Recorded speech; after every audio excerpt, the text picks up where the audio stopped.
Hey guys, welcome to Stock Cookie. So in today's video, we'll be explaining to you why patterns and random support and resistance level never work in the market in the long run for a retail trader. As you all know, almost 95% of the people lose money in the market. And it's actually true that these people follow the same strategies, the basics of price action or patterns. The major problem between these people and the 5% is that they go with the institutions, or they try to be that 5% of guys thinking the opposite of what 95% of the people do. Just imagine this. If patterns and random support and resistance levels are easily available on the internet at just a Google away, don't you think the institutions know this? And don't you think that these institutions can manipulate these kind of patterns?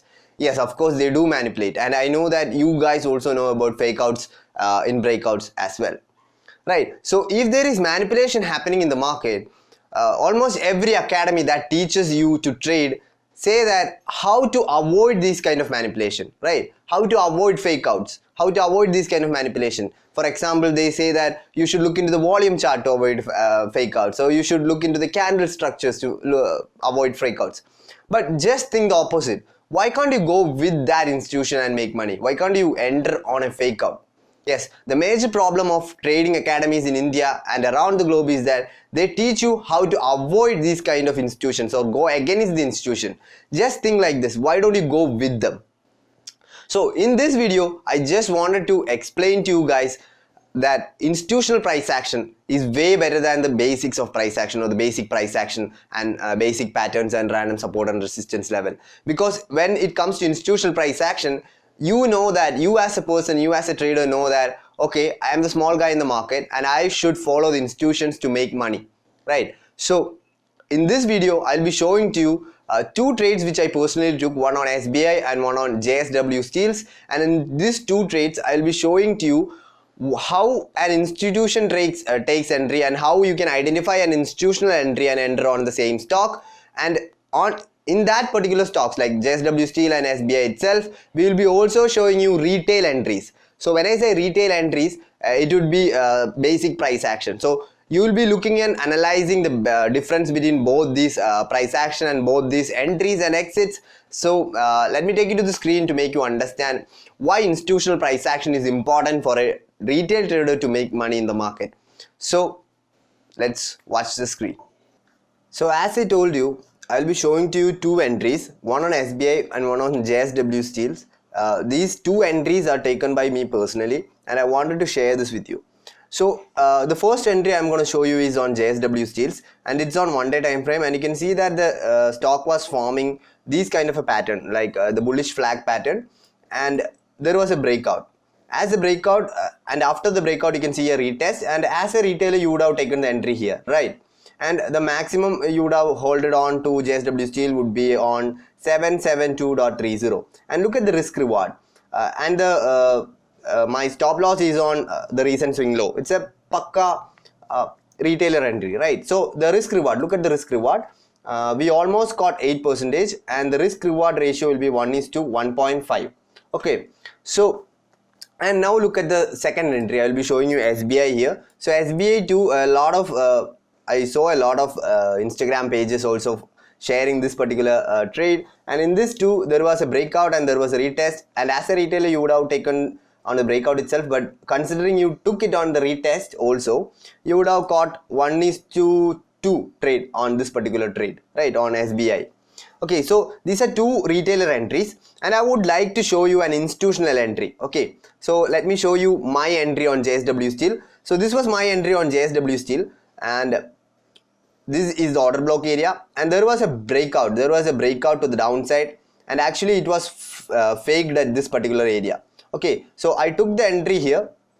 Okay, I took the entry here, and my stop loss was below like 676.45, and my target is the same as yours. I almost got 10%, and my risk to reward ratio was 1:2.7. The difference between JSW on this, it was 1:1.5, and on my entry, on this fake out entry, I got almost like a 2.7 risk reward, right? So like nearly to 1:3.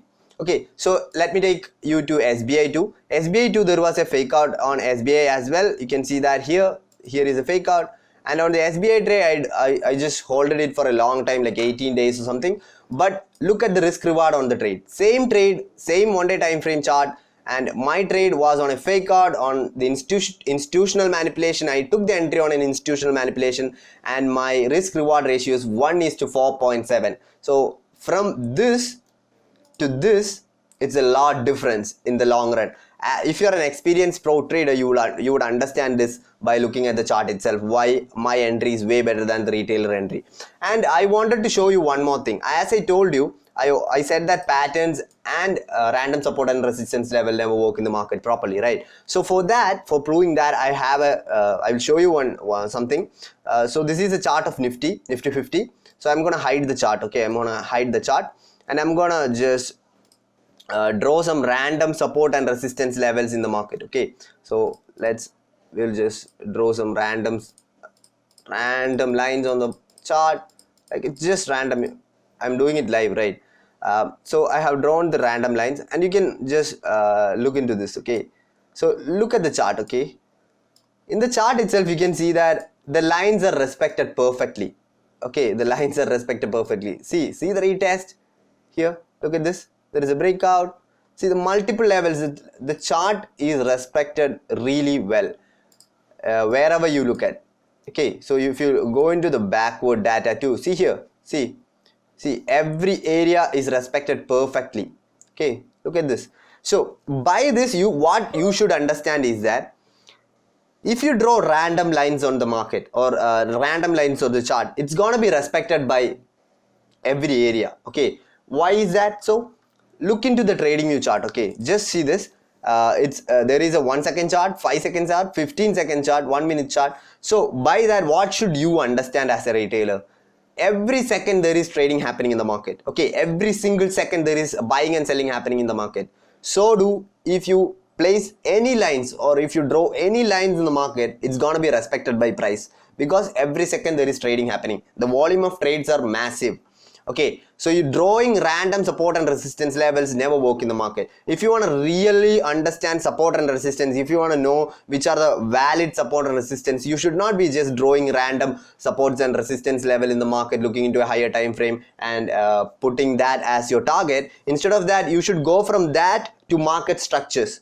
So okay, so in market structures, what you can understand is that you'll get better entries, you'll get better targets, and your supports and resistance will be valid. Okay, it will be one of the best valid supports and resistance in the market, which institutional level price action or institutional players use, and that's why you should go from random support and resistance level to market structures. So I think you understood why this kind of retailer way of trading never work in the market, and you should be following market structures for support and resistance, and you should be looking into fake outs and institutional price action to get the best entries.